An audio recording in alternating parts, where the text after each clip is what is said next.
మీకు వెలక్కాయ పచ్చడి అనేది చెప్తాను. వెలక్కాయ అనేది పగలగొట్టి గుజ్జు అనేది పక్కకు తీసి ఉంచుకోవాలి. కళాయిలోని 1 స్పూన్ ఆయిల్ అనేది వేసి వేడెక్కిన తర్వాత అన్నీ ఒక్కొక్క స్పూనే మెంతులు, జీలకర్ర, కొంచెం ధనియాలు, కొంచెం ఆవాలు, 1 స్పూన్ నువ్వులు లేకపోతే మినప్పప్పు కూడా వేసి కొంచెం ఎండుమిర్చి, పచ్చిమిర్చి కూడా వేసి ఎర్రగా వేగనివ్వాలన్నమాట.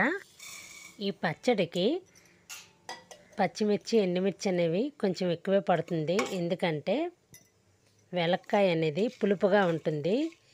ఈ పులుపుకి తగ్గ కారం వేసుకుంటేనే బాగుంటుంది. దీనికి చింతపండు కూడా అవసరం లేదనమాట. ఈ వేగినవన్నీ మిక్సీ జార్లోని వేసుకోవాలి. వేసిన తర్వాత రుచికి తగ్గ సాల్ట్, కొంచెం పంచదార అనేది వేసుకోవాలి. పంచదార ఇష్టం లేకపోతే కొంచెం బెల్లం ముక్కైనా వేసుకోవాలన్నమాట. వేసి కచ్చాబిచ్చాగా మిక్సీ చేసుకోవాలి. ఇవన్నీ ఇందులోనే వెలక్కాయ గుజ్జు కూడా వేసి కొంచెం వాటర్ అనేది వేసి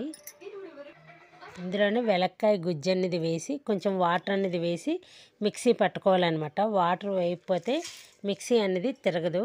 ఎందుకంటే వెలక్కాయ అనేది కొంచెం గట్టిగా ఉంటుంది కదా. పోపు అంతా బాగా వేగిన దాంట్లోని కొంచెం పసుపు, కొంచెం ఇంగువ అనేది వేసుకోవాలి.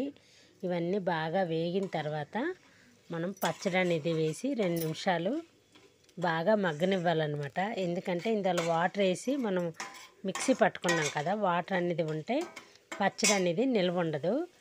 లేకపోతే 15 రోజులు అనేది మనం పచ్చడి నిల్వ పెట్టుకోవచ్చు. ఇదంతా ఆయిల్లోని బాగా ఫ్రై చేయాలి. ఈ పచ్చడి తినడం వల్ల హెల్త్ బెనిఫిట్స్ అనేవి చాలా ఉన్నాయి. ఈ వెలగపండు అనేది ఆయుర్వేదంలోనే, వైద్యంలోనే మంచి మెడిసిన్ లాగా చెప్తారనమాట. మనకు సీజనల్గా దొరికే పండు కాబట్టి మనం దీన్ని ఎన్ని రకాలుగా చేసుకొని తినచ్చు. పచ్చడి అయితే మాత్రం చాలా బాగుంటుంది. ఇలా ఒకసారి ట్రై చేసి చూడండి.